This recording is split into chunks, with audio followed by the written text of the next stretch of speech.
New integrated government school জয়পুরের পরিকাঠামোগত উন্নয়ন ও হোস্টেলে বার্তা বিষ্ণুপুর এসডিও এর বাঁকুড়া জেলার জয়পুর ব্লকের জগন্নাথপুর গ্রাম পঞ্চায়েত এলাকার নিউ ইন্টিগ্রেটেড সরকারি বিদ্যালয় যা মাগুরা ইংলিশ মিডিয়াম স্কুল নামে খ্যাত।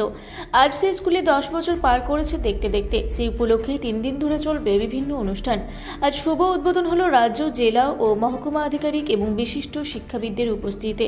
মঙ্গলবার বিদ্যালয়ের এই ক্রীড়াবার্ষিক ক্রীড়া অনুষ্ঠানের শুভ উদ্বোধন করেন বিষ্ণুপুরের মহকুমা শাসক অর্থাৎ এই বিদ্যালয়ের চেয়ারম্যান।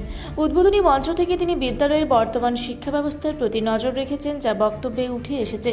এই অনুষ্ঠানের প্রধান অতিথি হিসেবে ছিলেন মহকুমা শাসক। তিনি জানান, বিদ্যালয়ের অতীতের অবস্থার তুলনায় বর্তমানে পঠন পাঠনের মান উন্নয়ন হচ্ছে। আগামী দিনে আরও বেটার কিছু হবে, যা আমরাই করব বলে অঙ্গীকার করেন তিনি। বিদ্যালয়ের প্রধান শিক্ষক অর্কপ্রভু ব্যানার্জি আমাদের ক্যামেরার মুখোমুখি হয়ে জানান, আমরা এডুকেশন সম্পূর্ণ বিনামূল্যে দিচ্ছি। শুধুমাত্র গাড়ির যে ভাড়াটুকু সেটা বেয়ার করুন এবং আপনার সন্তান সন্ততিকে ইংরেজি ভাষার সাথে বেড়ে উঠতে সাহায্য করুন, কারণ যত ক্লাস পার হবেন ততই বাড়বে ইংরেজিতে পড়ালেখার আধিপত্য। এদিকে এসডিও বিষ্ণুপুর বলেন, সকলের সম্মিলিত প্রচেষ্টায় বিভিন্ন মেলায় অনুষ্ঠানে বিজ্ঞাপন দিয়ে বেড়েছে পড়ুয়ার সংখ্যা। পাশাপাশি এলাকার মানুষের দীর্ঘদিনের দাবি পূরণের বার্তা দেন বিষ্ণুপুর এসডিও। তিনি বলেন, এলাকার মানুষের দীর্ঘদিনের দাবি ছিল হোস্টেলে, যা খুব শীঘ্রই চালু করতে বদ্ধপরিকর আমি এবং আমরা। এছাড়াও রাজ্যের বিভিন্ন স্কুলের হাল হকিকত নিয়ে চর্চা করেন তিনি। 10 বছর পূর্তি উপলক্ষে ছিল চোখ ধাঁধানো সাংস্কৃতিক অনুষ্ঠানের মধ্যে ছিল ইন্দেশের সহজ পুতুল টিমের অক্লান্ত পরিশ্রমে এক পথ শিশুর জীবন উত্তরণের কাহিনী তুলে ধরেন টিম সহজ পুতুল, যা দেখে রীতিমতো খুশির হিমেল হাওয়া বয়ে গেছে দর্শকদের মনে। আরও ছিল ছাত্রছাত্রীদের নৃত্য পরিবেশন, গিটার বাদন, বৈচিত্র্যের মধ্যে ঐক্যের বার্তা লক্ষ্য করা গিয়েছে স্কুলে। আজকের অনুষ্ঠানে উপস্থিত ছিলেন একাধিক এলাকার বিশিষ্ট ব্যক্তিবর্গ এবং আধিকারিকরা। তাদের মধ্যে উল্লেখযোগ্য হলেন SDICO Soumi Das, doctor Antara Mukhopadhyay, associate professor WBBSE resource person advisory board Abhijit Dasgupta, member expert committee board resource person WBBSE government of West Bengal এবং বিষ্ণুপুর এসডিও সহ আরও অনেকেই। চলে বরণ পর্ব, উদ্বোধনী সঙ্গীত ও প্রদীপ প্রজ্বলন, যা অনুষ্ঠানের সূচনায় বিশেষ ভূমিকা রেখেছে। চলুন স্কুল প্রধান শিক্ষক অর্কপ্রভু ব্যানার্জি কি বললেন শুনবো বিস্তারিত। হ্যাঁ, আমাদের স্কুল হচ্ছে বিষ্ণুপুর সাব ডিভিশনের বিষ্ণুপুর মহকুমার একমাত্র সরকারি ইংলিশ মিডিয়াম স্কুল। সরকারি মানে যেটাকে পিএসসি স্কুল বলে, মানে পাবলিক সার্ভিস কমিশন দিয়ে আমরা সবাই এসেছি। এবং আমাদের এই মুহূর্তে নন টিচিং স্টাফ ছাড়া 13 জন টিচার আছেন এবং আমাদের বাচ্চা এই মুহূর্তে 100+ হয়েছে, 125 টু বি ভেরি অনেস্ট। এবার আমাদের কাছে সবচেয়ে বড় যেটা ক্যাচ, যারা আমাদের এই আমাকে এই দেখবেন আমাকে পরবর্তীকালে এই আপনাদের থ্রু দিয়ে, সেটা হচ্ছে আমাদের সবচেয়ে বড় ক্যাচ হচ্ছে ফ্রি এডুকেশন। মানে কোনো অ্যাডমিশন ফি নেই, কোনো টিউশন ফি নেই, বই, জুতো, ব্যাগ সরকারি প্রকল্পের মতো আপনারাই পাবেন, বিনা পয়সায়, বিনা খরচে। অর্থাৎ কোনো সিবিএসই, আইসিএসসি বা কোনো রকম অন্যরকম ইংলিশ বোর্ডে আপনি গিয়ে যে পয়সাটা খরচ করছেন তার বিন্দুমাত্র খরচা আপনাকে এখানে করতে হবে না। যদি একটু দূর থেকে আসেন, বাচ্চাকে গাড়ির ব্যবস্থা করে দেবেন, ওইটুকুই খরচা আপনার, বাকি আর কোনো খরচা নেই। এবং 10 বছর আমরা করছি একটাই কারণে, যে কোনো না কোনো সময় তো বড় বড় যে মাইলস্টোন গুলো বড় স্কুলগুলো অ্যাচিভ করেছে, 100 বছর, 50 বছর, 60 বছর, তাদেরও একদিন শুরু হয়েছিল। কেউ 5 করেছে, কেউ 10 করেছে, তারা হয়তো সেলিব্রেট করেনি। আমাদের এই এক্সিস্টেন্সটাই আমার মনে হয় যে সেলিব্রেশনের যোগ্য, হুইচ ইজ ওয়াই আমরা 10 বছরে, আজকে সকালবেলা আমাদের এসডিও বিষ্ণুপুর স্যার এসেছিলেন, এসডিআই এন্ড সিও ম্যাডাম এসেছিলেন, বোর্ড থেকে 2 জন এসেছিলেন। আমরা এই মিলন মেলা 3 দিন কাটাবো। আজকে আমাদের প্রথম দিন। আজকে আমাদের ম্যাজিক শো, পুতুল নাচ এগুলো আছে, বাচ্চারা সাংস্কৃতিক যে পরিবেশনাগুলো করছে তারা করবে। কালকে আমাদের আছে স্পোর্টস, অ্যানুয়াল স্পোর্টস, এটা আমাদের প্রতি বছর হয়। আর পরশু দিনকে মানে 29 তারিখ আছে আমাদের খাদ্য মেলা এবং স্পোর্টসের প্রাইজ ডিস্ট্রিবিউশন। তো এইটা আমাদের নেক্সট 3 দিনে বা আজকে নিয়ে 3 দিনে পরিকল্পনা।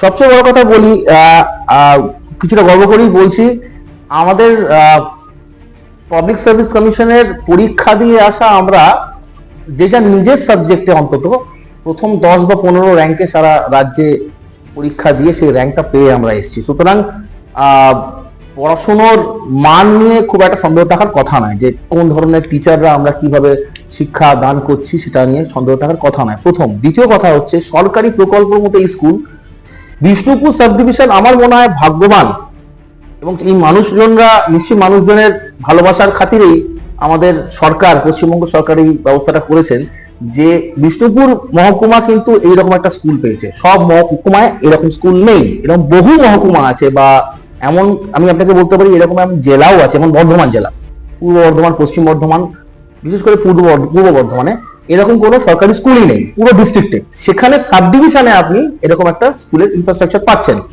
দ্বিতীয় কথা আমি আপনাকে যেটা বলবো সেটা হচ্ছে কোয়ালিটি ফ্যাকাল্টি তো শুধু নয়, যে কোনো ধরনের আপনার বাচ্চা যদি নাচ, গান, আবৃত্তি এগুলোও পারে, তার জন্য আমাদের হাউস সিস্টেম আছে, red house, green house, blue house. শুধু তাই নয়, আমাদের সঙ্গে আজকেই এসেছিলেন মহকুমা তথ্য সংস্কৃতি আধিকারিক SDSEO ম্যাম। ওনাদের সাথে আমাদের নিবিড় যোগাযোগ।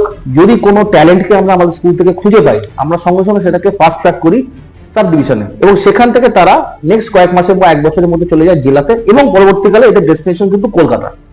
সুতরাং আমাদের কাজ হচ্ছে ট্যালেন্ট স্পটিং, শুধু পড়াশোনা না।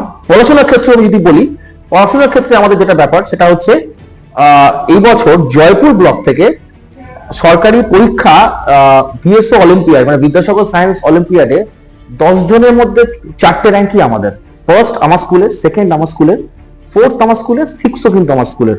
মানে এই র্যাঙ্কগুলো কিন্তু আমার স্কুল থেকেই বেরিয়েছে। আপনি যদি ওয়েবসাইট খুলে দেখেন VSO অলিম্পিয়াডের, বিদ্যাসাগর সায়েন্স অলিম্পিয়াড, সেই এমনও এই 4 জন যে র্যাঙ্ক হোল্ডার, তাদের মধ্যে একজন আবার স্টেট র্যাঙ্ক পেতে পেতে 1 নম্বর থেকে সে চ্যুত হয়েছে। সুতরাং পড়াশোনার দিকেও আমরা চেষ্টা করছি যেতে একদম টপ লেভেলে থাকার। আর পড়াশোনার বাইরে যে বাকি যে জিনিসগুলো, যেগুলোকে আমরা আর এক্সট্রা কারিকুলার বলি না, আমরা বলি কো কারিকুলার অ্যাক্টিভিটি। শুধু পড়াশোনা করলে হবে না, কারণ বই পড়ে দুটো ভিডিও দেখে তার জন্য স্কুল আসতে হয় না। স্কুল আপনি ইউটিউবে শিখতে পারেন পড়াশোনা। স্কুলে আসবো মেশার জন্য, স্কুলে আসবো সোশ্যালাইজ করার জন্য, স্কুলে আসবো এক্সপোজারের জন্য। ইউটিউব দেখে বা কোনো অন্য সমাজ মাধ্যম দেখে আমার যে ট্যালেন্টটা সেটা কিন্তু বাড়বে না।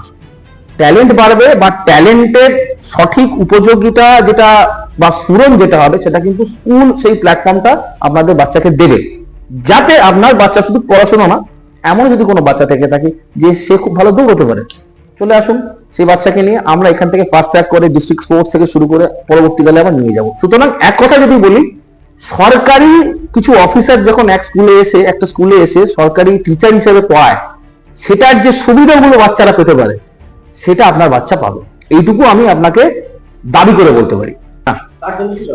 খুব ভালো কোয়েশ্চেন। আমি প্রথমেই বলি, এরকম বেশ কিছু বাচ্চা আমাদের, ইনফ্যাক্ট যেসব বাচ্চারা পড়ছে তারা প্রায় 90% এরকম ব্যাকগ্রাউন্ড থেকেই আসা। তাদেরকে আমরা যেটা করি, প্রথম 1-1.5 মাস আমরা এক্সট্রা কিছু ইনপুটস দিই, ক্লাসের মধ্যে তাকে আলাদা করে নিয়ে বসি।